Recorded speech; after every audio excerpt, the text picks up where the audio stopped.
of Allegiance. Please rise. I pledge allegiance to the flag of the United States of America and to the republic for which it stands, one nation, under God, indivisible, with liberty and justice for all. Hoorah. Ms. Leffler, roll call. Mayor Medina, Present. Deputy Mayor Jaffe, Present. Councilman Johnson, who is absent, Councilman Hammer, Present. Councilman Langevin, Present. Mr. Morton, Mr. Morton. Present. Ms. Smith. Here. Okay. One item of business, discussion of our proposed budget for this fiscal year, upcoming fiscal year. I'm deferring to Mr. Matthew Morton. Thank you, Honorable Mayor, City Council. Just we've got a presentation tonight that's, I think, a lot more specific and honed in from the last week, but we did go back and work on the budget, refine it. And so I've just got a brief introduction on the budget I think we tried to craft and present tonight to the City Council. So it's our belief that the fiscal year 2026 proposed budget for the City of Palm Bay is more than just a financial document. We really tried to deliver a dynamic and thoughtful blueprint for the future of this community. And it was crafted meticulously to address critical needs, to foster sustainable growth, and more importantly, enhance the quality of life for all the residents in the community. This budget begins to attempt to execute the strategic vision that the city has laid forth, reflecting insightful parameters and recommendations that have emerged for not only from the budget workshops, but from community feedback, from the stated goals and objectives that are on record for the City of Palm Bay. More importantly, it's my hope that this budget stands as an invitation for this community to choose its preferred future. And I think that is based off what you will see, which is an attempt to have more thorough fiscal and prudent fiscal management, greater accountability, and the continuous improvement that this community has asked for, and a budget that is responsive to the needs and delivers the essential public services. I do think it's a great statement on the city's dedication to fiscal equity. It ensures that the benefits of strategic financial planning reach every corner of the community and enhance the lives of all its residents. In other words, we tried to deliver public value through this budget. And we did this in a couple of ways. One, it's prioritizing public safety for everyone in the community. And you'll notice a significant portion of this budget is strategically invested to safeguard our community through the crucial allocation of resources towards police and fire vehicles, towards our ability and capacity to respond to emergencies citywide through investments in roads and other public safety initiatives. It also is investing in our shared infrastructure. You'll notice one of the biggest commitments is the equitable infrastructure development and maintenance, with a substantial $3.25 million contribution to dedicated ongoing road maintenance funding, supplemented by an additional $1.25 million from the local option gas tax. Furthermore, as everyone's aware, the debt requirements met on the GO bonds for GO roads, which continue to try to address our most pressing traffic and congestion concerns.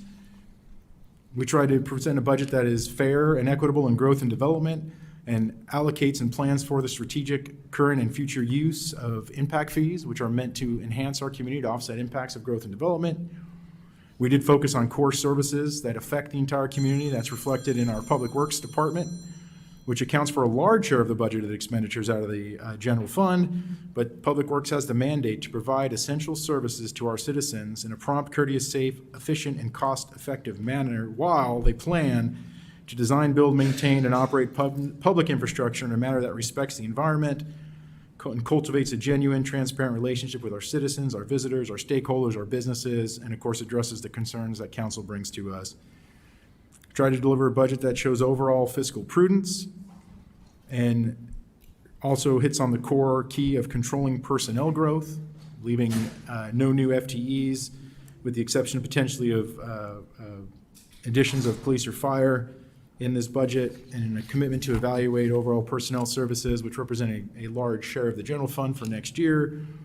And I think it also empowered departmental accountability. Each department did thoroughly review their funding needs. They identified the available dollars that could be reallocated towards core priorities and reallocated those towards higher priority requirements, which I think helped foster efficiency and ownership of this budget process. As you know, we took some departures from what traditionally has been prepared as a budget in Palm Bay, and I think we'll see that process evolve even to be more objective and more transparent moving into the next fiscal year as we plan to start the budget in January.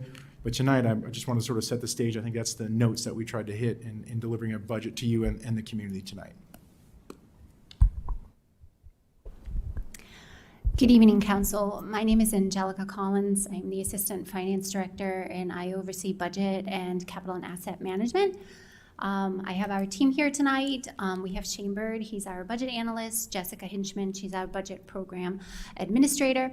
And then after our presentation, you will have Sean Spillers, our capital and asset management program coordinator, come up and talk about specifically the capital program that we have built for 2026. So we are up here. We're going to tag team the presentation a little bit. So what I'll go ahead and do, I'll get it started and review our agenda for tonight. This evening, our presentation will be slightly different than the last workshop. We are focusing solely on fiscal year 2026 and the proposed budget that we have built for you to review based on the previous budget workshops. Some of the slides will look familiar. We have presented them previously, but for transparency purposes, we'll go ahead and review them again. I won't spend too much time on them just because they've been talked about before, but it's still an integral part of this presentation. We'll first go over your proposed budget revenue and expenditures. We will first look at all funds, which includes your enterprise funds, and then specifically the general fund. Then we will go into the budget requests for next fiscal year, and then we'll go ahead and take some time still to talk about our taxable values and our millage rates, how it impacts the general fund and our voted debt millage. Then we'll go ahead and end the evening with any questions or concerns, and then try to set some goals as we leave here this evening on our last budget workshop before we move into the actual adoption of the budget in the month of September. So our first item that we'll go through is our all funds and financials. Good evening. This slide that we're looking at right now essentially illustrates how the $324.7 million in revenues is split up. You'll primarily see, as a note, that this is covering all funds, so that's why you're going to see charges for services at that $121.3 million, making up 38% of that total. And that's primarily going to be from your enterprise funds, utility service fees, and customers paying those fees. And then, of course, getting into property taxes. Now, just as a note on this particular slide, this is purely just giving you revenues and excludes the amount of $191 million in carry forward that we're going to be using, that fund balance that's already encumbered to projects and other expenditures.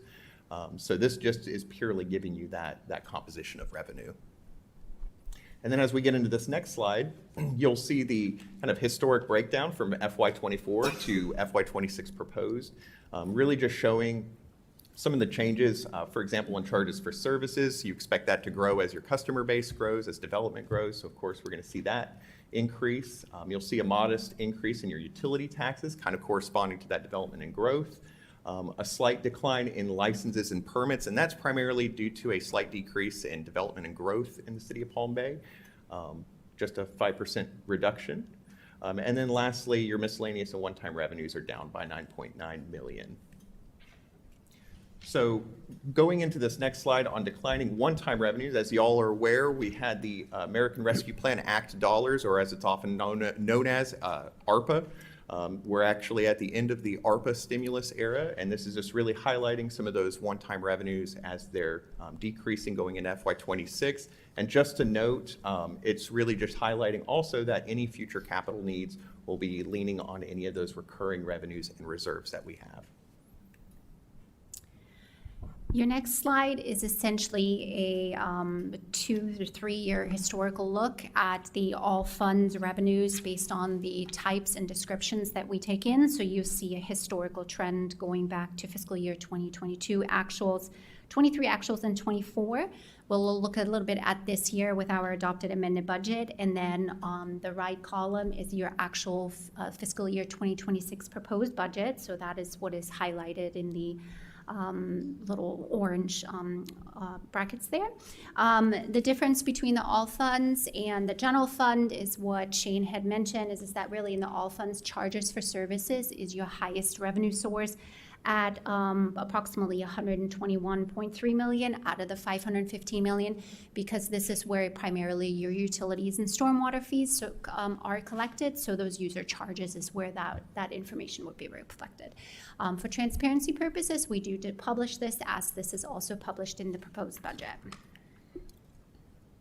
Okay, and as we jump into expenditures, again, this is covering all funds, but this really gives you a good composition showing that infrastructure, which includes your public works and utilities, makes up 50% of that total, followed by your public safety, which is your police and fire, of 18%.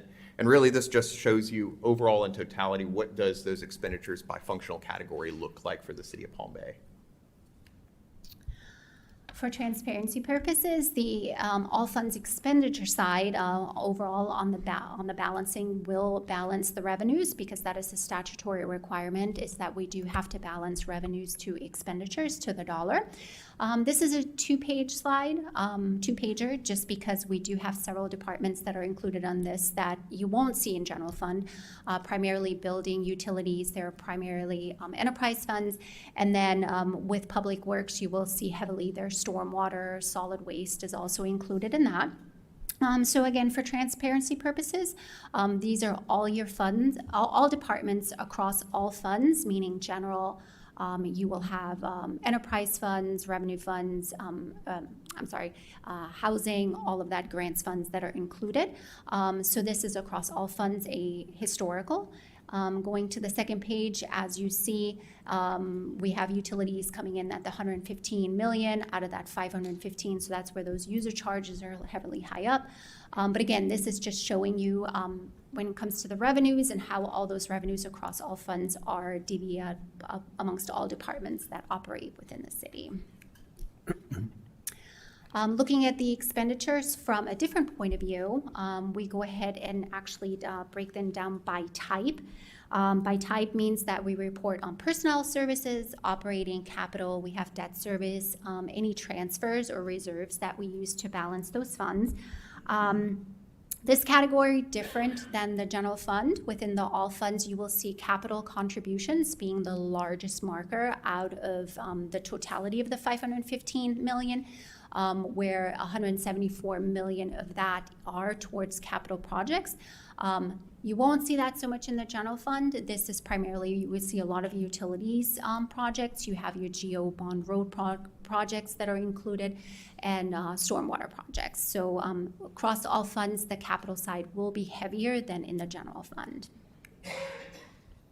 Okay, so looking at this slide, if you recall from the very start of this presentation, I mentioned the 324.7 million in revenues, and then there was 191 in carry forward that we're going to be using, and that is primarily already encumbered to projects, primarily in your utilities, stormwater and related types of projects. So that's what's making up the vast majority of that. But this just gives you essentially an illustration of how do we get to balance our revenues to those expenditures, and really that composition of revenue and our carry forward amounts. Okay, and then this gives us a good snapshot of the enterprise funds in context, kind of showing you that, as mentioned earlier, utilities leads with that 115. And then you'll note that building is next with solid waste and stormwater. And then this is all 100% self-funded via user fees and charges. The general fund doesn't subsidize these funds at all, so this is purely generated by your customer base.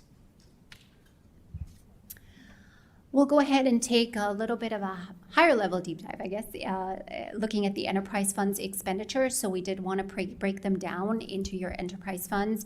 You'll have your utilities operating fund, which this is primarily where all your utilities operations take place and where the user fees do come in. Utilities capital funds, your building fund, stormwater utility, and solid waste. Solid waste at the 19 million does not have any employees. It is essentially a user fee payment for the trash collection, and then it goes back out to go ahead and pay for the trash collection. So while the solid waste fund is an enterprise fund, those are the only two activities you'll actually see in that fund. Again, this mirrors what we have been saying, is that on the capital investment side, utilities will take the lead, that out of all the funds, they're coming in at the capital side of the $79 million, where those capital investments, primarily projects, will take place. Okay, jumping in real quick to look at personnel overall. This is looking at your overall personnel, and that's looking at 125.9, which is a small, less than 5% raise or increase. And overall, just to note that general fund pays 73% of the salaries of police, fire, parks, and other supporting departments, and then the rest is essentially split up with your other funds, and that's going to include things like your utilities, and then some of these other internal service funds. So just really showing the composition of how much of your personnel is paid by the various funds, and you can see right there that it's primarily going to be general fund and your utilities operating funds, with third being stormwater. Yep. And then this chart or this table essentially just breaks that down in a tabulature form, so that way you can kind of see that composition and how it breaks down. Again, showing the three top ones being general fund, utilities operating, and then stormwater utility fund. So now we're going to go ahead and take a deep dive into the general fund. Mostly our presentations will focus on the general fund financials, mainly because the ad valorem taxation rate is what drives the revenue in this fund, where almost 3/4 of that is actually the sole revenue of this fund that's base tied to the taxation rate. So we'll go ahead and talk a little bit about revenues and the expenditures. This slide should look familiar to you. So this is what we presented at our last budget workshop. What we had done is we went ahead and built the general fund budget on the 6.7339 tax rate. So we are not increasing our tax rate. It is staying the same. So we setting it at, or we have proposed it at the 6.7339, which is our current tax rate. So what we've done is that we have looked at the incoming revenues for that ad valorem taxation based on that rate, and the expenditures that have been put into the base budget, meaning that departments were given an operating maximum, and we went ahead and went through that and came up with an $8.2 million of funds that could be used.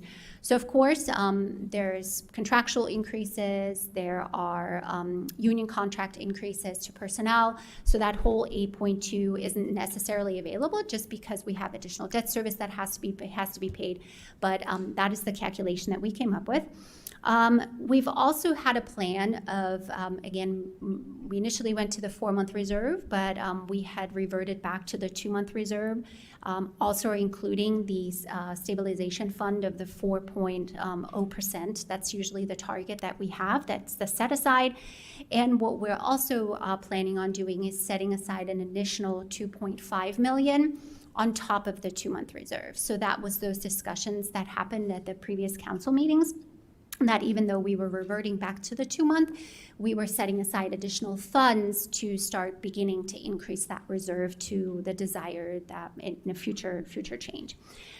So looking at all that, we had an available balance that we were able to roll forward from fiscal year 24. So we took fiscal year 24, we looked at any savings that may have happened during personnel service costs with vacancies or any unspent funds.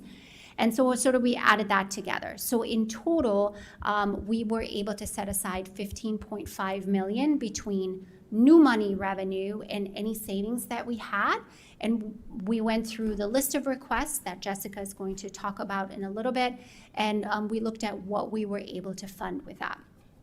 So again, we're still showing you the 3% cap side, the rollback side, but we're maintaining the rate at a 6.7339. So that is what we went ahead and based this budget on.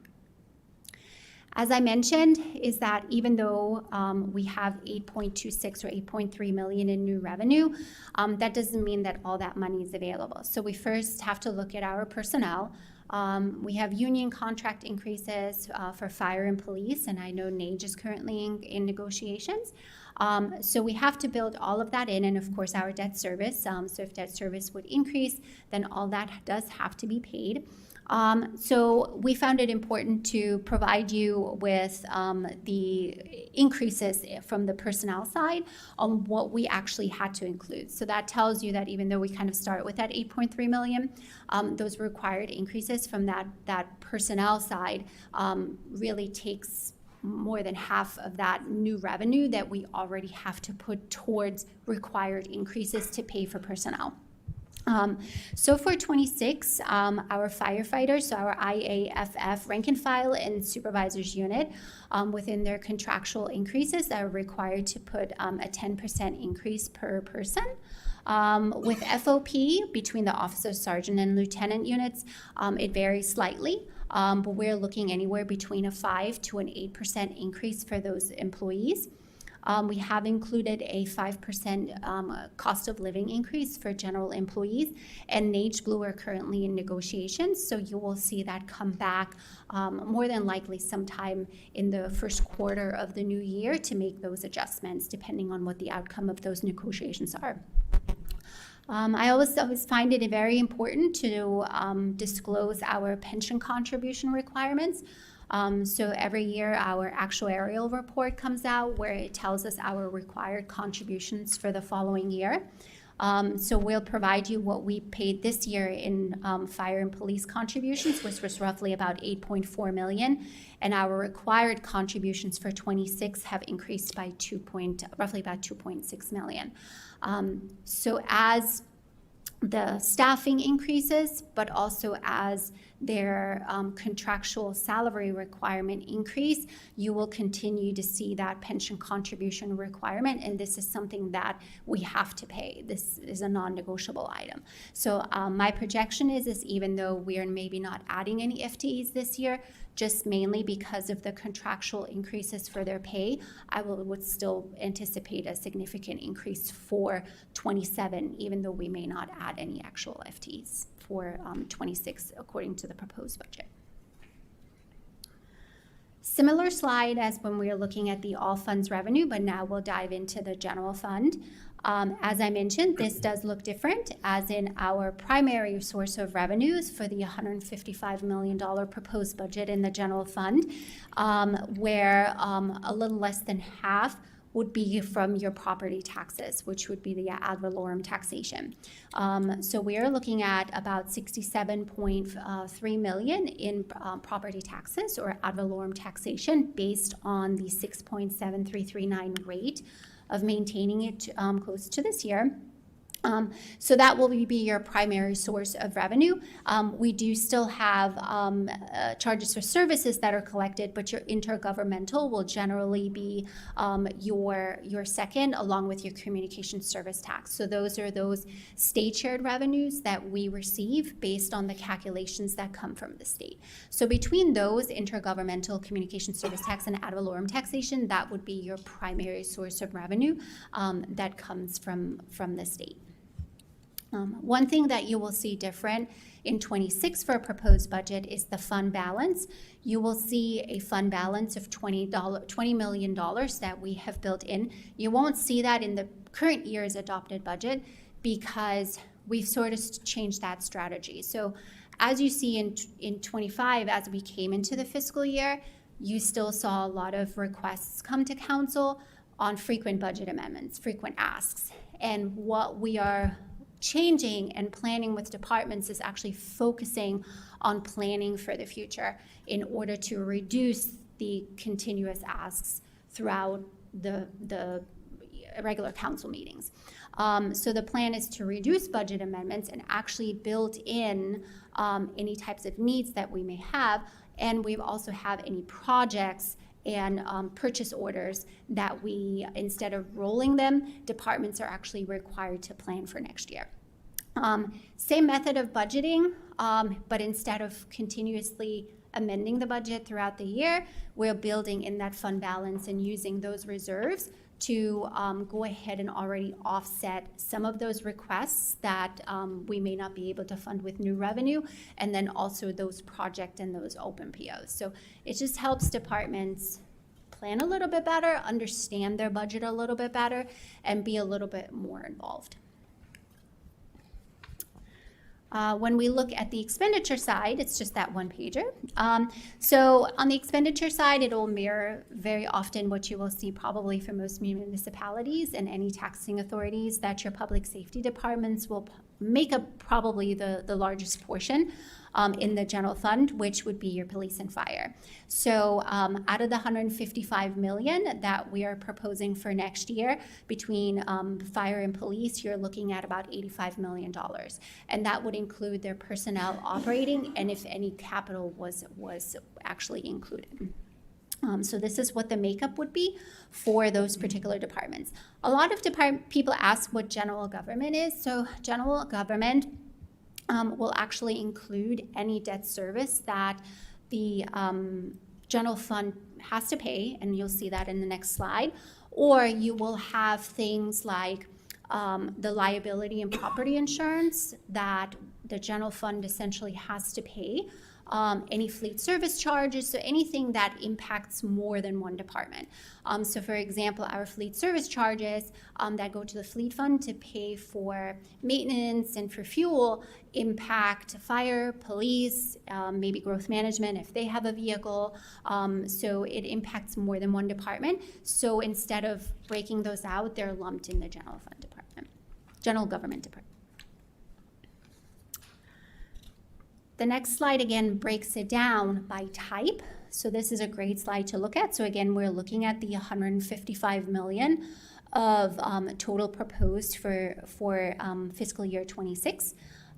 This mirrors what Shane kind of spoke about, is that out of the 155 million, 92 is paid for personnel. So this is salaries, benefits, workers' compensation, any ad pays for all those departments that operate in the general fund. So you're talking, more than 3/4 of that is actually set aside for your personnel service. Debt service is $5.78 million. So what we do is we collect all the debt service payments, principal and interest that are due for the next year, and those are lumped together. So those are must-have to pay things. We're continuing to contribute the $3.25 million to road maintenance. So what we do, it's a transfer of cash that goes to that fund to go ahead and support any future road maintenance needs. We also are continuing to set aside $1.25 million for our local option gas tax revenue. So that is one of those state shared revenues that comes to us. So we are setting that aside as well, and that is to similar road maintenance type of needs. So it's not just 3.25, it's essentially those two added together, but they should be used also on road maintenance types of needs. The other big item that our city manager has wanted to start for starting fiscal year 26 is an emergency fleet replacement fund or reserve. So essentially that is a set aside that we are doing for any type of urgent vehicle replacement needs that we may have that come up that normally we would have to come to you and ask for money from fund balance. Prime example is that our police department had 3 vehicles that were totaled through a vehicular accident, or one of them was a fire, and those are the types of things where we need that quick turnaround to get that police officer back into a vehicle. And so what we're doing is going forward is setting certain funds aside and building that fund to be able to make those replacements in a faster level. So we're dedicating the $600,000 to do that. Again, we have continued commitment dedicated to road maintenance. We have the new reserves added for the fleet replacement, and we had spoken about the designated fund balance of actually using funds in the future to offset those continued project and PO open purchase orders that are needing to be paid in fiscal year 26. Okay, so similarly to the previous slide that I discussed regarding personnel, this one is purely just a breakdown of general funds personnel. And as you can see, the vast majority of that 70% is made up of your public safety, that's your police and fire. And then third being your infrastructure, which is your public works department, taking 8% of that total. And then the rest is essentially your core departments that support the other primary departments in a way. And that's how I always like to illustrate, is that last 20% really supports the whole of the organization. And it really just articulates how much of that personnel spend is split up between the various general fund departments. And then again, similar to the previous all funds personnel snapshot, this gives you the table breakdown by department for the general fund of personnel. Just again highlighting that breakdown of those top 3 to 4 departments. So now we'll turn it over to Jessica.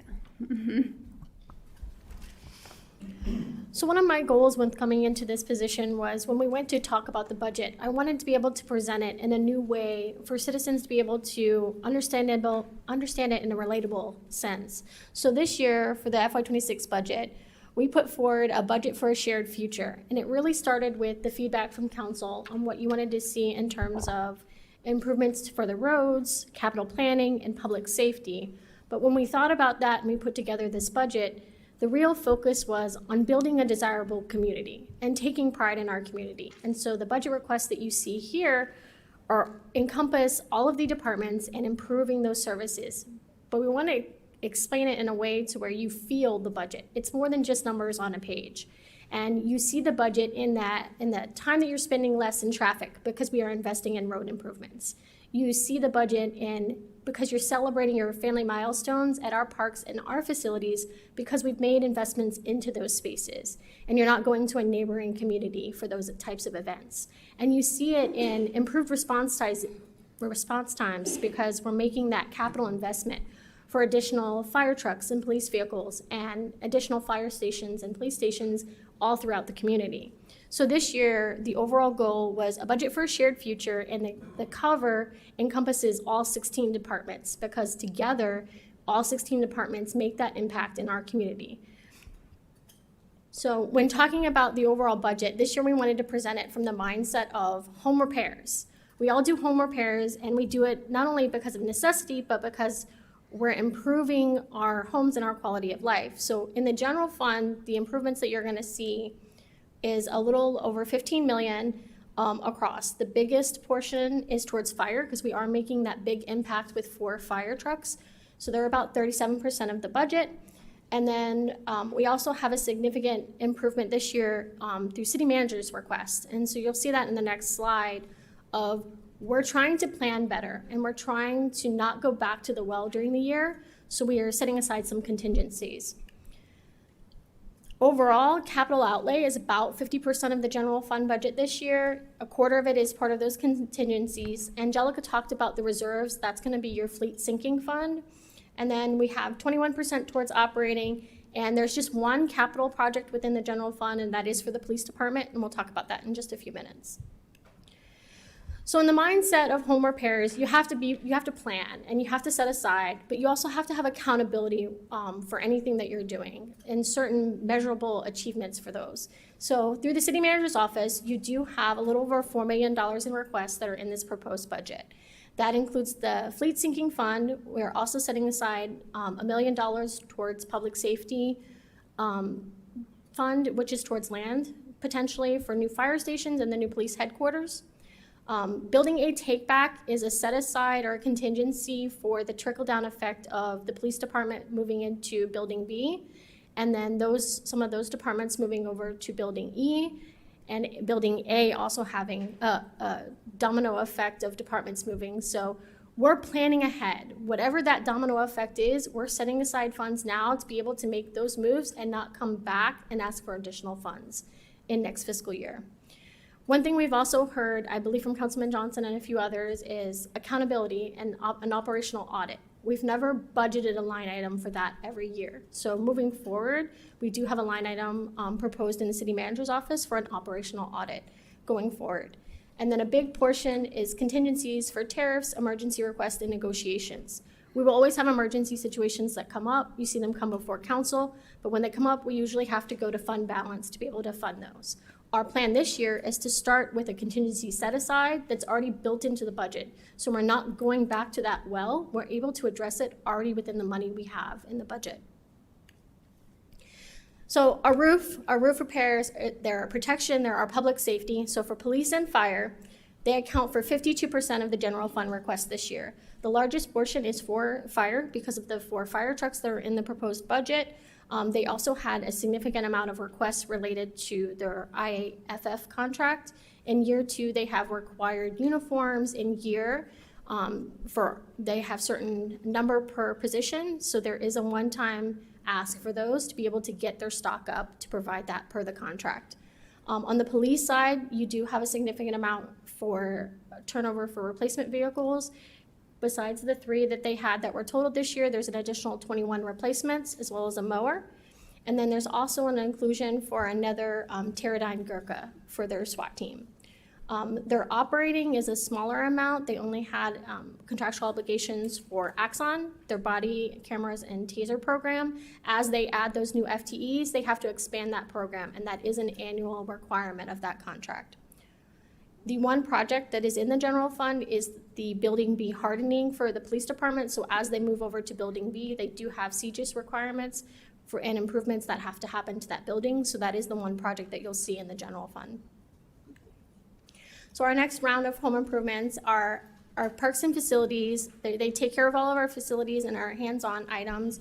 And this year you have a real focus on not only safety improvements in terms of training and equipment, but also improvements to our facilities. So within our facility repairs and maintenance requests, we wanted to highlight the departments that are going to see those impacts. For instance, in Public Works, 15% of the maintenance repairs that you'll see are safety-related items in our fleet bay, in their facility out at our main station in terms of improving ramps and walkways. We're trying to do as much as we can to improve not only the work safety aspect, but also on the parks and recreation side, we see repairs to rental facilities. Some of our facilities have AC units that don't work or are working beyond repair, and the maintenance of them is higher than getting them replaced. So this year, this budget does make a significant impact into getting some of those items taken care of.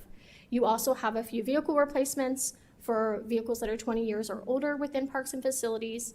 We do have one request that'll end up being a transfer to the building fund with the building department moving over. They have a portable generator that the parks and facilities can purchase, and that can be used during declared emergencies. It's a portable one that we know that we can utilize, and we get better value by keeping it within the city than sending it out to surplus. And then again, we talked a little bit about safety training. Parks and facilities has some additional training that they want to bring on site that helps us improve our workman's comp and risk, reducing our chance for risk. And then you'll also see in Public Works is next, they have safety equipment as well. It's all a focus on improving that for all of our employees as well as some of our facilities. So overall in Public Works, it's a little over 1.3 million in improvements. Most of theirs come from operating. The biggest portion is the respans. They have current projects that they're looking to add funding to and also establish an annual program for doing them. And there's also additional outside services that they're really looking to bring on board and get fund within their operating budget. Engineering services is a big one. They've seen that impact, especially with their engineer position being vacant. They're having to utilize those services more and more, but it's not something that they have actively built into their budget. They also have a mowing contract that has an increased cost, and they're looking to take tree trimming services also outside. They do have a couple of capital outlay improvements, including a tractor and a bush hog, and then a few vehicles for their work crews that go out. One item that is on here is their technology efficiency upgrades. They did have a request related to a MyoVision, which was a specific item for their traffic ops division. So there is a budget request built in for that item, but we left it open with a caveat if they also want to improve their faster system, because we've talked a lot about changing the way we look at our capital assets in the lifespan, and if we wanted to get more out of our faster system, we wanted to have that funding available for them to purchase additional modules if needed. So for all of our other departments within the general fund, we had a few that had smaller amounts of requests. They amounted to less than 5% of the general fund budget, but we did want to touch on them. So IT is our hub. We all know if the power goes out, we can't really do much, and when the servers go out, we can't do anything until IT helps us get everything back up and running. So for them, the projects that they have this year is they do have an edge switch upgrade, which is a citywide project So the general fund portion of this project is being proposed for the IT budget, as well as the ERP renewal. For your HR, legislative, and finance departments, you had some minor requests related to a reclass of an admin secretary, the audience chairs for the council chambers. We had advanced training within the finance department, and then also an increasement to recruitment supplies for HR. And then for our recreation department, they had their AAWE staffing, which they come forward every year for. What they're doing different this year is they have asked for these funds to be reoccurring so that moving forward, they're able to plan for those seasonal staffing positions already within their operating budget. And then they had a minor request for increased costs for chemical supplies. So in all of our enterprise and other funds, this is the breakdown. Our largest percentage is, of course, the Go Road bond at about 49%. Utilities makes up about 34% of the other ones, with the large portion being their capital funds. What you don't see in here, and what we know has come up before, are the impact fee related requests. So we do not adopt them through the budget process, but we did want to highlight that in October, these departments will be coming back. You'll be seeing a request from the police department for their new headquarters. This will be their initial pre-engineering funding. You'll also see from Parks and Facilities, they're asking for a Parks Administration building. And then, of course, from the transportation impact fees, you'll see there's 2 ongoing projects where they're asking for additional funds, but then they're also going to bring forth sidewalk projects for each of the 4 zip code areas for a total of $2 million. So our building fund is one of our enterprise funds. Their requests this year were related to the edge switch. They have a $9,000 portion of that overall project that you'll see. At this week's council meeting, you'll be seeing a contract come forward for construction debris removal. They were looking to add about $500,000 annually in their budget moving forward, so that's something you'll see go into there. The last portion of Building E related to their move into that building of the conference room, so there is a small request related to fulfilling that portion of their move into the new building. And then they did have a reclass to, that it actually ends up being a $19,000 savings because of the vacancy to the new position as a savings due to salary. One item that you'll note on here is the Building 8 onboarding costs for janitorial services, the electrical service, the elevator maintenance. There is a $51,000 portion of that will be paid by the building portion that you'll see in the approved budget. The original request that came from Parks and Facilities is listed in the budget book for $191,000 total, but only $95,000 is actually a part of the general fund. The other parts are covered by building and utilities. For our stormwater, their overall total amount was $6 million. A big part of that is they're doing their cured in place pipes, which was $2 million. They do have a couple of large capital outlay items that they were requesting, a new Kaiser S8 and 2 trucks for their crews. And then you're also going to see a significant ask for their different projects. So they have 2 ongoing projects, one in Driscoll Heights and one for a pond improvement at Cadillac and RJ Collin. And then they have 3 culvert replacements that they're looking to fund in FY26. Utilities fund has just under $19 million across all their funds for requests. The biggest portion is $13 million in projects. The utilities operating fund accounts for the sections that you see in blue, and their largest portion will be related to their projects or their capital outlay. They have several vehicles related to adding additional crew trucks and equipment, including a bore machine that they're looking to improve the functions and the services that they can provide in-house versus going out for services. They do have an increase to their operating. Some of that operating is for adding in CDL training, for technology upgrades, but they're also establishing annual replacement programs within their operating budget. These are well rehabilitations, water valve replacements, fire hydrant replacements, and meter replacements. These were all items that previously were reported as projects, but because they don't meet the capital threshold, we moved them over to the operating budget and we're calling them programs and bringing forth showing that there's an annual program being funded. It also gives the department a little bit more leeway year to year, that if they have a bigger need in one, they have that flexibility within their own budget to set what the priority for that year will be. Last but not least, we have our road funds. The biggest portion, again, is the Go Roads bond which is $28 million. We do have $3 million towards road maintenance. All of the Go Road Fund projects are currently open projects, and these are additional funds for those current projects that you see before you.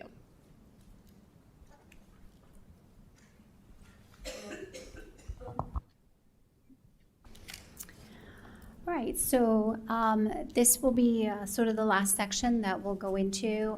So essentially, all the budget workshops and all the planning takes us to the taxable value. So we're going to go ahead and review some of the slides that we've presented to you in the previous budget workshops, just for transparency purposes. We're going to go and review tax bill impacts and the breakdown samples between the general fund ad valorem taxation rate and your debt service tax rate.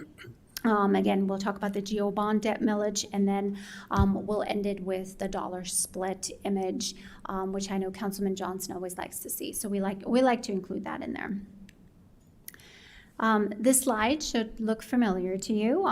So this is presented at every budget workshop to sort of give an idea of the tax rates and how we set them and how it compares to the current fiscal year. What I have done is normally you'll see the 3% cap rate highlighted as per charter. That is how we sort of start preparing the budget. But because at the last council workshop, we have been given direction to go ahead and build the proposed budget on the currently maintained rate of the 6.7339. I did highlight that. So again, it's a recapitulation of the total revenue that is projected to be generated based on that 6.7339 maintained rate from the current year. It does show an increased revenue from the current fiscal year, which is the 9.3 million. Please know that how it sort of works is that we, per the 3% charter cap, all new construction that was added to the tax roll is exempt from the 3% cap rule. So a lot of the revenue that you see with increasing at any rate that you set sort of impacts that. And of course, these are based on taxable values. So generally, as taxable values on your home increases as a homeowner or a property owner in Palm Bay, you will see that revenue increase just because there is usually a tax increase if that were to happen. So this again is for disclosure purposes. It's similar to the last one that we provided. One thing that I will disclose that I have seen, there is a projection, is a trajectory of new construction or new taxable value is decreasing. It is still large. For fiscal year 26, we have about 619 million of new taxable value that was added to the tax roll. However, that is a decrease from the previous year of the 691 million. So it just shows you that in previous years, we've kind of increased and taken a big jump, which has helped us sort of keep that 3% cap or that revenue, even levying a 3% cap higher just because that new taxable value is exempt. However, we do see that trajectory of things slowing down and that new taxable value is decreasing. So if you were to go into the budget season with a 3% cap rate, your taxable revenue or ad valorem taxation that you do generate will decrease just because you don't have that driving factor of the higher revenue from that new taxable value because it's decreasing slightly. Please note that after that first year, that entire amount is now subjected to the 3% cap per our charter. The next slide, same information, looks at it slightly different. So please put your eyes on that first line, as that is what the budget has been built on. If we were to go ahead and adopt a budget at the rollback rate or the 3% cap rate, that fourth column from the left, from a reduction in available fiscal year 26 revenue, is the amount that would need to be cut.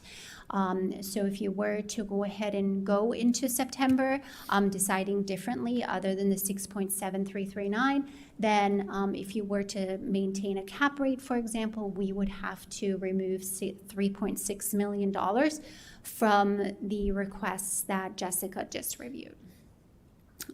Please note that per Florida statutes, there are limits on how much we can increase our tax rates. So I always disclose that just because, we don't want our property owners and our taxpayers to think that, if we go into 1 year, we can just increase it by how much we want.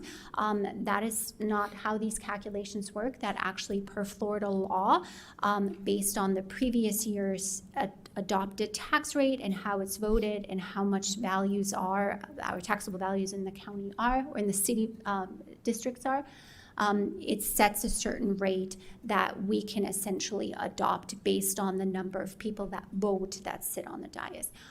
So I always disclose that based on certain adjustable rates, we would be able to actually go into the year at a majority maximum vote of 6.8962 and a maximum rate of a 2/3 vote of 7.2072. So just when we're talking about 2/3 of 5, you really would have that majority maximum vote. So we could not come to you and say, hey, in fiscal year 26, we want to go ahead and propose a rate of 8 mils or 8.0000, because legally we're not allowed to do that. As the years continue and you continue to lower the rate, my expectation would be is that those rates reduce at that same rate. So it's essentially just the law caps any taxing authority on how much they're able to actually increase their rate for the following year. This is a great slide that I always like to include, as it kind of shows our 20-year history of where the city of Palm Bay sort of has been as far as our property valuations and the rates that we're, levied against those and how much revenues we took in. So for the next few years, you'll still continue to see that in 2013 is really when we took that deep decline, and that's where the city sort of bottomed out, where our taxable value at that time was $2.6 billion, but there's a huge decline, and we really did not come out of that until about 2022. So when you're thinking, 8, 9, 10 years really over that course of that period, that's how long it took the city to come back out of that 5-year decline on when we had those property values truly decline here in the state of Florida.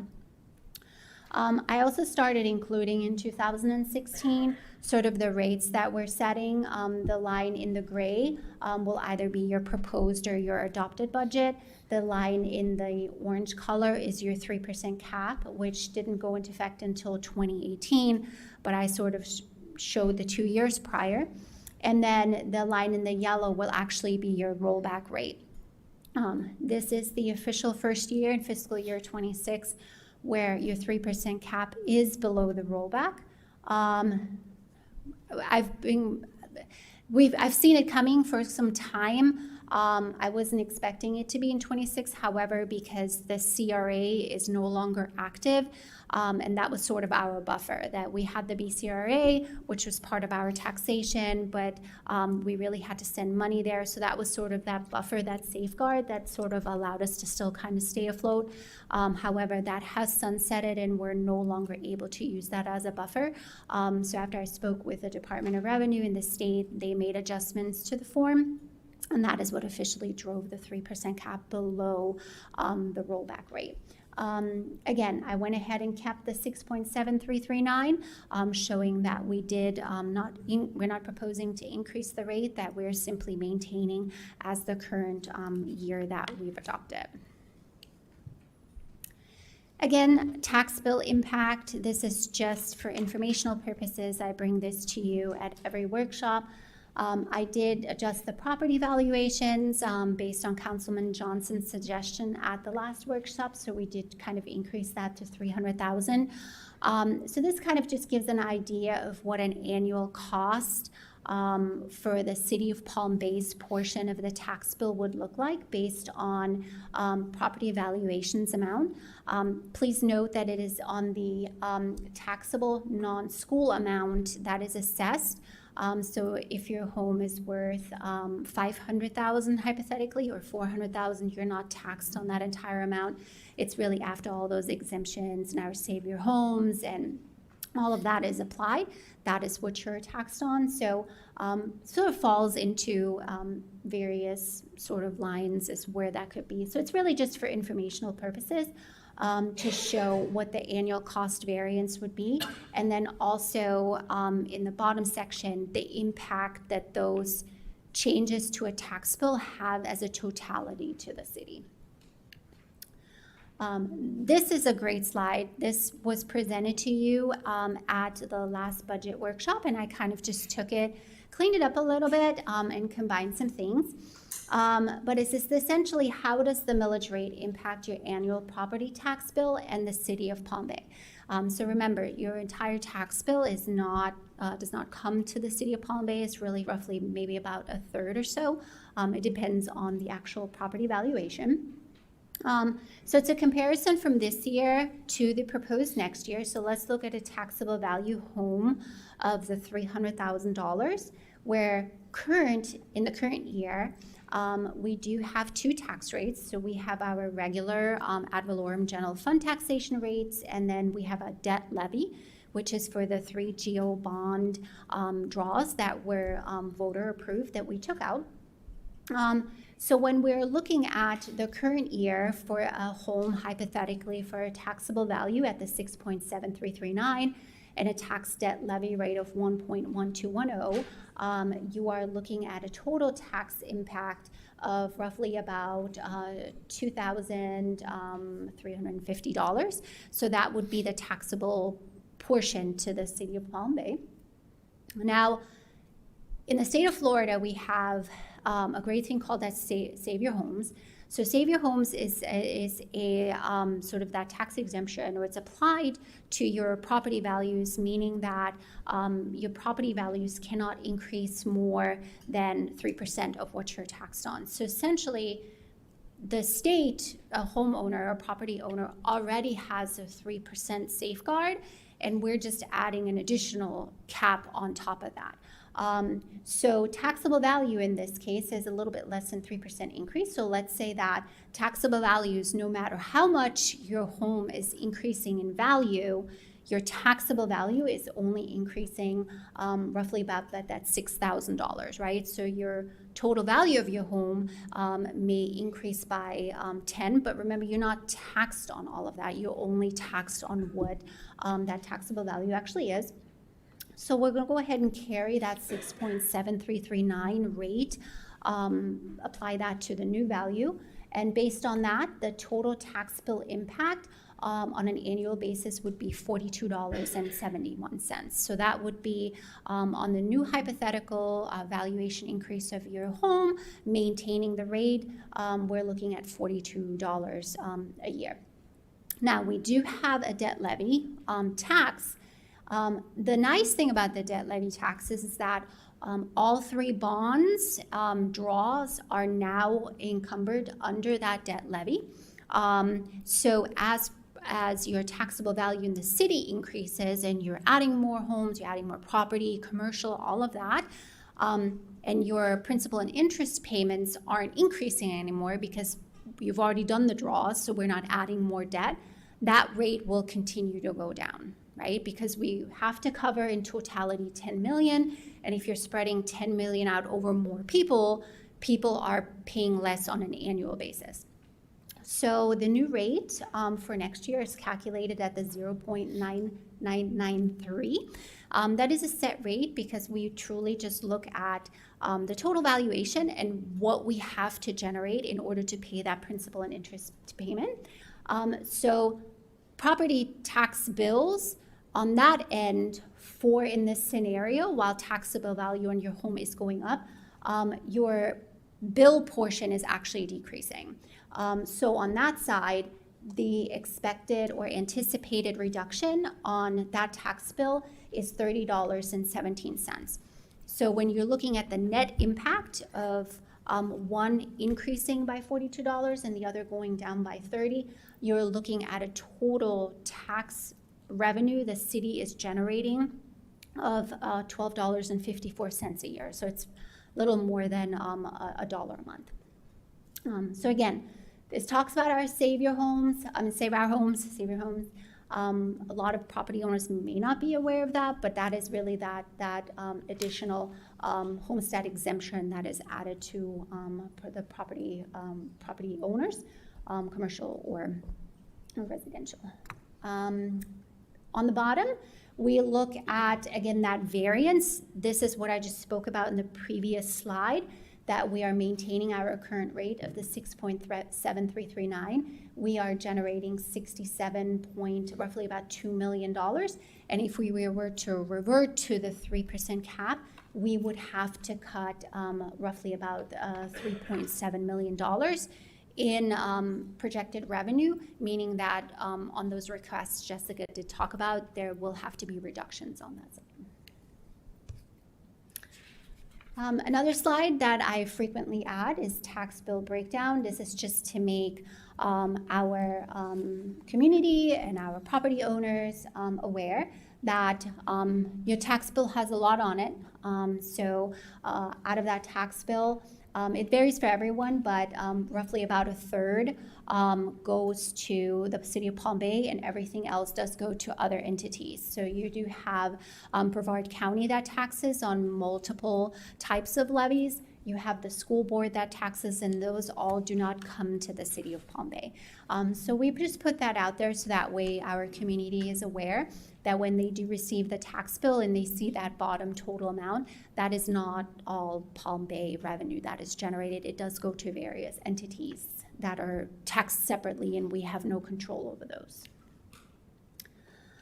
Just putting it out there again, this is our historical tax bill analysis. This is the Save Our Homes, really showing that even though that market value is increasing, on the taxable value side, there are exemptions put in place where that taxable amount on that assessed value is only increasing by 3%. So that's a great way for people to kind of understand that when you get your tax bill or you're looking at your market value, you're not taxed on the market value. You're really a lot of exemptions that are already put in place to sort of restrict that value that you're taxed on. And on top of that, not all that taxable amount that you're paying goes to the city of Palm Bay. So there's many safeguards that are already put in place outside of the cap that the city has in addition to all those other exemptions. Again, our GO bond debt millage rate, again, just like I just said, is that comparison from that 1.1210. It is reducing to the 0.99993. So what I do is I essentially look at the total taxable value for the city that is projected to increase in future years. And we have roughly about $10 million in principal and interest payments among the 3 bonds that are voter approved that we have to pay. This is a debt service that you have to pay. However, all 3 draws are already under that rate. I believe fiscal year 25 was the current year that we're in was the first year all 3 were collected. So fiscal year 24, from 24 to 25, you saw a jump because we had that additional debt that we had to pay. But now all 3 are accounted for. So unless there's any other future changes, which is out of my realm, but if that continues to be, as taxable value increases, you're simply just spreading that liability across multiple individuals versus it's just like anything, right? So I project that rate to continuously go down, which should reflect tax savings for those individuals in the future. I know this is one of Councilman Johnson's favorite slides. So we do the dollar split. So that essentially means out of every dollar revenue that is generated in the general fund, this is the split on the departments that receive that cent on the dollar. I know our city attorney's office are less than a penny. They operate the risk management fund, which they're primarily housed under that internal service fund, so they don't have a large presence in the general fund. However, it just means that, for example, for 2 cents on the dollar, we have growth management and recreation. So for every dollar that is generated for the city, 2 cents on that goes to growth management and 2 cents goes to recreation. So that's kind of the idea of what this looks like. This is the first year. It's a little bit of a different split at the bigger end. This is the first year where in the general fund, fire will be taking the largest portion of that. So for every dollar that is generated for the city in revenue, 28 cents on that dollar goes towards our fire department and 27 cents on the dollar goes to police. So we're looking at more than 60 cents on the dollar is dedicated to our public service departments, which operates, their personnel costs, their operating, and any capital needs. Some important upcoming dates. So we did have our first public hearing. We had a little bit of an issue. Initially, it was to be scheduled on September 10th, which is a Wednesday. I went and filed all the paperwork on July 22nd after everything was approved. And that is when the county had a meeting in the morning. The county commissioners had a meeting in the morning after I filed all my paperwork, and they changed one of their dates to July 10th. Legally, we are not allowed to host our meeting on the same day as the school board or the county commissioners. If we were to have moved ahead with the September 10th, we would have been in violation of Florida statute, so we had to do some shuffling around.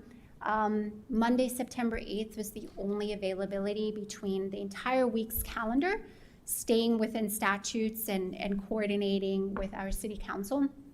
So that has officially been filed. So our first public hearing to officially adopt the budget will be September 8th at 6 p.m. We will do our advertisement, as previously mentioned, on September 19th. That is a Florida statute requirement. And the second public hearing will happen on September 24th, which is a Wednesday, at 6 p.m. So those are already set. So those are already on the calendar. So that is when we will officially approve our budget. So I would like to open it up to questions, comments, and discussions. And goals for today. If you know me, we're very much a planning group.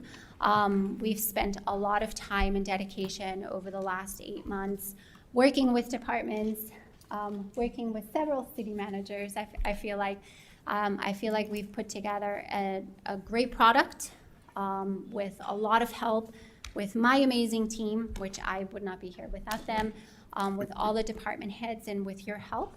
I know my goal, and that is my goal for today, I've been doing this for about 10 years, is to walk away tonight with a good idea on what the rate we are going to adopt with in September.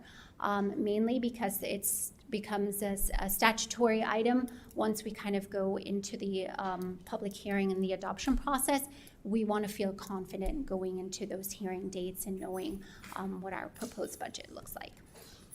So, Well, thank you, ma'am. I wanted to just take a moment to thank each and every one of you for the hard work. This was definitely labor intensive on your part. I know Mr. Morton had a lot to do with that as well. But I'll open it up for questions from council at this time. Any questions? No, I got that. Just relax. Any questions from this presentation? Okay. Mr. Do you have a question? Question. Carrie. Okay.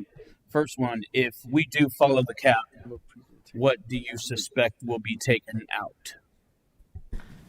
So I would defer to our city manager, Mr. Morton. What I can show is that we are looking at, if you're going to the 3% cap, which is the 6.3658, the total amount that would need to be cut is $3.7 million rounded up. So that will be a question for our city manager. We really go by his guidance on what he sees fit to be able to cut. So I think preliminarily when we've looked at what could sustain to be cut back to that rate would probably be the outright purchase of the 2 fire trucks. Instead of trying to do 4, we'd do 2, and then cutting some of the current operational. I wouldn't want to go away from either the contingency reserve or the future police fund reserve or the allocation for public safety lands acquisition, just because we know those are really big liabilities going forward, and we have to start, putting a marker in the ground and creating funds and seeding those funds to accomplish those goals long term. So there's probably some operational deferred maintenance, and at least, trim it back to 2 fire trucks and try to come back for 2 more next year, or however that could roll into the budget. Okay, secondly, the construction debris removal, is that taking out the abandoned buildings and stuff around Palm Bay? So there's a list, I believe, I saw it today, of 15 or 16 properties that would be seeded from the Building Enterprise Fund. And if they fail to seek compliance, ultimately, we'd enforce the Florida Building Code and remove derelict structures that are without a permit. John Pearson, I'm sure, is here, I can speak more directly to that, but you're not out of code compliance, you have no activity on your permit, and you've passed the window, would allow us to start authorizing the contractor, which is going to be on the agenda this week to discuss, to demolish those buildings and remove them. Yes. Yeah, Councilman Hammer, I think that's setting up for following years. What you're talking about is the direct impact on what we've been asking. Yeah. With that, what is it, Pinewood or Pine Tree down that corridor? We'll be seeing that. That's on the agenda for Thursday. Okay. And just to note, I know that is in an enterprise fund, it's in the building fund, so it has no impact on the ad valorem taxation. Okay. And my last one is, if we do go ahead and follow maintaining the millage rate the same, is there a guarantee we can get that funding goes to fire trucks? We have an approval letter from Sutphin, and we have to act on it, which we'll have time to act on it within the conditions of the letter that included both the price reduction and, yes, the preliminary agreement that they will take the debt reduction and the 3 years payment on the roll-up engine. So we will be doing the cost savings plus having the opportunity on the second to fund it over a 3-year strategy. Okay, thank you. Councilman Hammer or Langevin, any additional questions, sir? All right. Deputy Mayor? Mr. Morgan, can the new public works director come up and talk about the Kaiser? Yes, he can. In fact, we talked about today. Kevin Brinkley, welcome to the city of Palm Bay on your first day. He's got experience with these, and It's like a swearing in. so he understands you have some awesome ideas, and he also would like to share his experiences with you on that. Welcome, Kevin. Thank you. Yeah, thank you much. Thank you. Mayor, Council, yes, the Kaiser S8 Gator. So it is a new request this year. It would be in addition to the fleet, and it is a unique piece of equipment. If you're interested in looking it up on your own, you can Google walking excavator, and you'll find pictures of them on mountainsides all across Europe. Basically, they took something that is used to traverse mountains in Europe, do it construction type work, and redesigned it to be able to go into the ditches in Florida. They found a purpose for it here. Essentially, it can go places where you can't take a normal piece of equipment, you can't take a normal truck or anything like that. It has legs that move independently, so you can kind of crawl it into and out of canals. And it is a piece of equipment that would essentially replace over time work that we are currently outsourcing to a third party. So the cost of the equipment is between $600,000 and $700,000 from what I briefly gathered today. I believe we're outsourcing close to $500,000 annually. So that's the financial side of it. The operations side of it is you will get mixed reviews everywhere you go. They are not cheap to purchase, and they're not easy to keep running because of the nature of the work. That is why it's so expensive to outsource it, basically, because somebody has to keep them running and someone has to do that kind of work and pay the operators. So what we did we just purchased one a few years ago in New Smyrna Beach. We took up volunteers from our current equipment operator staff who wants to learn this piece of equipment, created two-man crews one would be a spotter and the other would be training on it. We trained them in our city-owned properties first, and then now we're gradually working them out into some of the easier areas to access with the idea that we eventually would ramp all the way up. So hopefully that addressed the question. Yeah, so I'm glad you explained all that, and welcome aboard. Look forward to getting to know you more. I've heard mixed reviews about them as well. I know they're costly to purchase, and then the maintenance. I did a tour with Public Works, and, you know, I can see the challenges that we're up against in maintaining these canals with right-of-way typically only on one side. So I was worried about, number one, the cost, the maintenance, do we have the operator for it? And then I did a tour of Melbourne-Tillman Canal, and, you know, those guys, you know, they were kind of dogging the machine about the cost and the maintenance. And I know the county owns one in West Melbourne historically, hires the county for their Kaiser. So I wanted a warm and fuzzy from you that, like, this is a smart, economical purchase. You know, like proof of concept sounds like you have experience with it in New Smyrna. So I really just want to know, like, is this a smart purchase? It makes sense, day one analysis, 10,000 foot view. Yes, it makes sense to kind of dig into it a little bit further and continue to evaluate while maintaining it in the budget. I would definitely want to see what company it is we're outsourcing with and what equipment they're using. I'd like to get a look at what Melbourne's open, and I'm sure some of our neighbors here in Brevard County have something similar. So what are they using? It's what we did in Volusia County. We looked around and found our neighbors, what equipment are you using? There's really only two major manufacturers. There's either Minzy or Kaiser. Most that we interviewed were, if they were with Minzy, they were transitioning to Kaiser because it was a little bit better developed piece of equipment, and parts seem to be more readily available.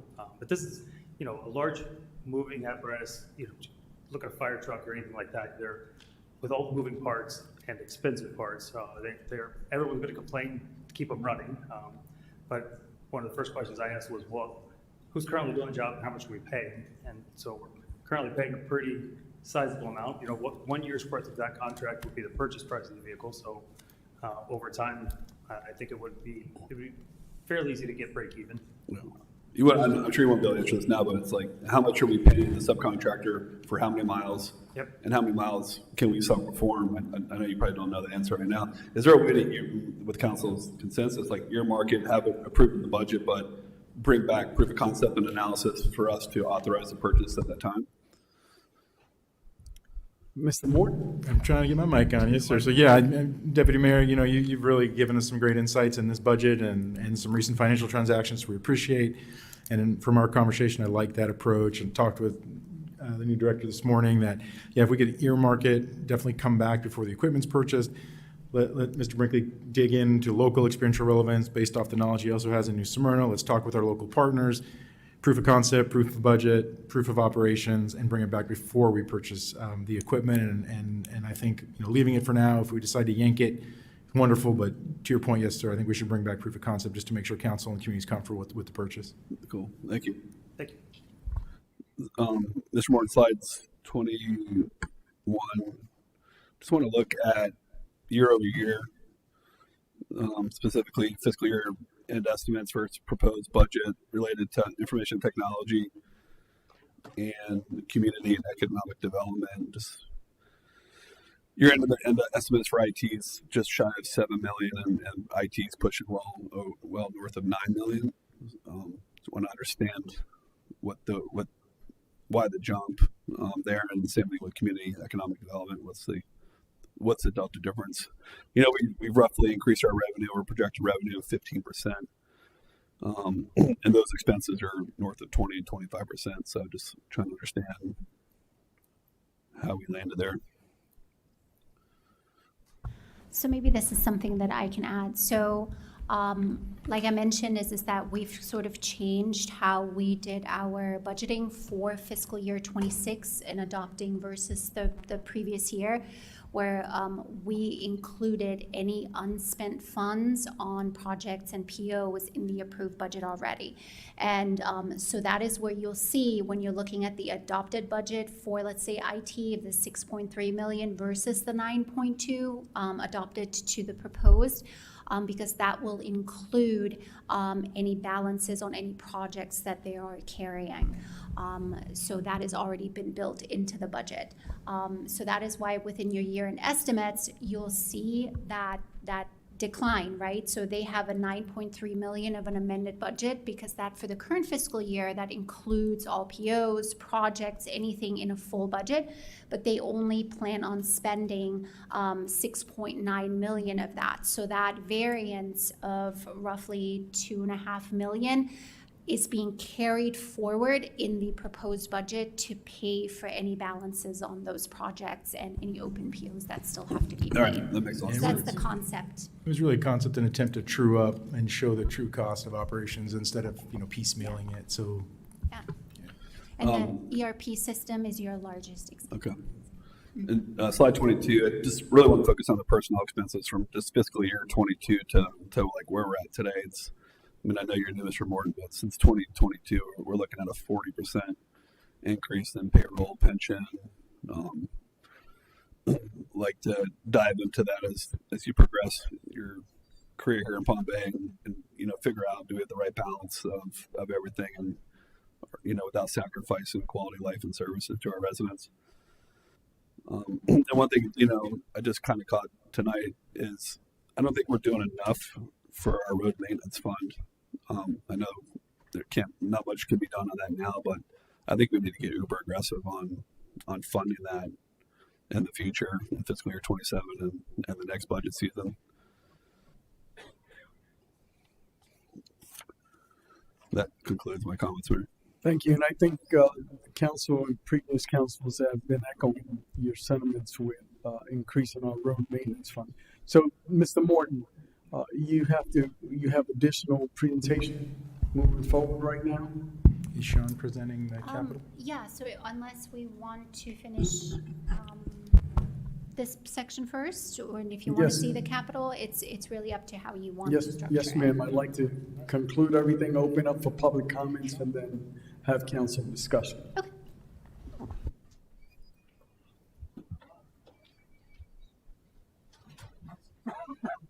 Thank you. Hello. All right, just make sure it works. Stop questioning me. I love you. All right. Thank you. Not me, buddy. I answer to the big one. Good evening, ladies and gentlemen. My name is Sean Spillers. I'm the Capital and Asset Program Administrator, and I'm going to go over the proposed capital budget for FY26. I think this will clean up a lot of answers that you all have and be able to see what's going on moving forward. So what I'm going to go over tonight is the current projects and proposed funding. So projects that are already going on, some proposed capital funding for new stuff for the new enterprise and the new general fund stuff that is being funded or being proposed, and then to go over the total funding so we see what our actual budget for FY26 is going to be. So this is current projects right now. So from FY25, we are going to be pulling forward this balance for FY26. So you can see right now, as of right now, we have 103 million, almost 104 million citywide, and it's broken up by department right there. And then we have the proposed budget of what we're adding to already existing projects. So this is nothing new. This is already existing projects that are moving forward. We're just adding some for the GO bonds, and we're adding some for Public Works Stormwater, which is an enterprise fund. Here it is broken up by revenue source. You see that the general fund for this year for existing projects is fully funded. We don't need any more. So building as well, stormwater, we need that 440,000, and then the GO bonds for Public Works Department. Now we're going into proposed new funding. This is for the enterprise funds. We have a total of 17.6 million going for capital improvements, and then we have 2.6 for capital outlay. And you'll see the bar or the pie graph right there showing that. The next one is going to be the general fund. So this is what we have proposed for the general fund in new stuff. So we have 450,000 proposed for capital improvements, and then we have 7.5 for capital outlay. So this is the total funding right here. So this is everything, the balance forward and everything proposed. So we're looking to add 56 million in our proposed budget to all of our departments on top of the 104 million roughly to total 160 million to be used in FY26. This is something that council has not previously seen because most of the time we just budget for new dollars. So now you guys see what's moving forward as well. And this is just how to do it by a funding source or a revenue source. The general fund is adding 7.9, so it's going from 11.8 to almost 20.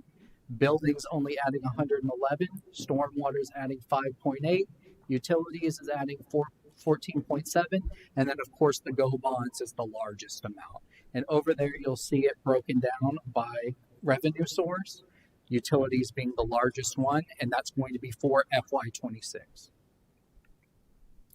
This one is also a really good one I like to do. This is the general fund only, and this is general fund only dollars. So this is not any grants that we have. This is nothing but the general fund dollars. So we see that fire is the largest amount with a little bit over 14 million. We have IT also going neck and neck with police right now. And then we have parks and facilities and public works after. And I always like to do this. This is kind of an accounting thing. This is how we usually present on our ACFR. And it shows you where everything is going to general fund only dollars. So we see that the largest one is public safety, followed by IT, and then transportation, which is public works. And then physical environment is like parks, basketball courts, et cetera, et cetera. And that's kind of the high level view of what we have proposed for the FY26 budget. Thank you. Council, any questions? Thank you.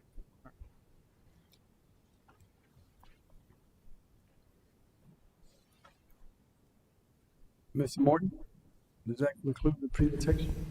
That concludes our presentation. Thank you. Outstanding. At this time, I'd like to get the public's comments, public's input. Anyone wish to speak? Raise your hand. Please step forward, sir.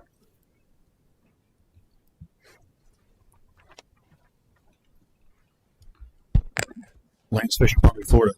One of the best kept secrets in the Palm Bay Police Department is that lieutenants and command staff members are allowed to use their city vehicles for personal use.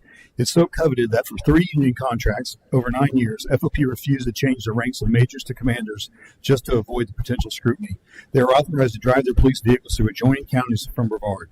This would include the county lines of Flagler, St. Lucie County, Polk County, Lake County. That's 359 miles of potential roadways. The policy further allows family members to ride in their vehicles. In a conversation on or around May 8th of 2024 with your city attorney, she indicated she was against PD employees using city vehicles for personal use. As the director of risk management program, she indicated that having family members transported in city vehicles added unnecessary liability to the city in cases of crashes. With multiple pending lawsuits against the city, taxpayers shouldn't be burdened with unnecessary risk of potential civil cases against the city. During my tenure, we had command staff members use their police vehicles for vacations to Disney, daily kids soccer practices in Orlando, and one command staff member who each day dropped their kid off at school at 9 and then left at 3:30 to take them to softball practice. Palm Bay citizens should not be responsible for filling up command staff vehicles to go on vacation and athletic practices. The policy was so broad that multiple command staff members didn't even own a personal vehicle. They simply used their assigned vehicles. They're the assigned police vehicles. With the current salaries of $135,000 to $175,000 a year per your website, they should be able to afford a personal car and gas. Chief Agelli will tell you that it's so they can respond to emergencies from anywhere in the eligible 359 miles of roadway. In almost all cases, command staff members would drive home, grab a uniform and equipment prior to going to the scene. In a worst-case scenario, the city has a mileage reimbursement policy anytime an employee is required to use their personal vehicle for work. If lieutenants and above use 1 tank of gas a week for personal use, it would cost the taxpayers, on most conservative estimates, $45,000 a year. City Hall overtime costs the taxpayers over $100,000 a year. In the 2024 stats, a 1-year police sergeant who consistently works this detail is the 24th highest paid city employee, making over $147,000 a year. 4 times, Chief Agelli has filled these very council chambers with on-duty SWAT and police officers, the last one being on July 3rd to attend my presentation to council. This show of force has cost the taxpayers over $11,000 in unnecessary spending. Each year, these same SWAT members travel to Orlando to participate in SWAT Roundup. Between the week of training leading up to the roundup and the week spent in Orlando, taxpayers are on the hook for over $21,000 just in the salaries. Due to the time of the event in past years, these officers were paid time and a half of holiday pay, and one time they were given holiday or hurricane emergency pay. These four budgetary changes could save the city over $170,000. These monies should be used to purchase body cameras for our command staff members so they can be held accountable like their officers. Lastly, these saved monies can be used to purchase online reporting software to assist officers and reduce responses to minor incidents, therefore saving salary money. Thank you. Anyone else wish to speak? Step forward, please.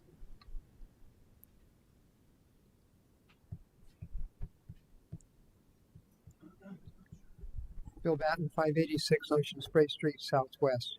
First, I'd like to welcome the new Public Works Director. Welcome aboard. Glad to see you. And since we have a new Public Works Director, it'd really be nice if we could somehow find a new city engineer.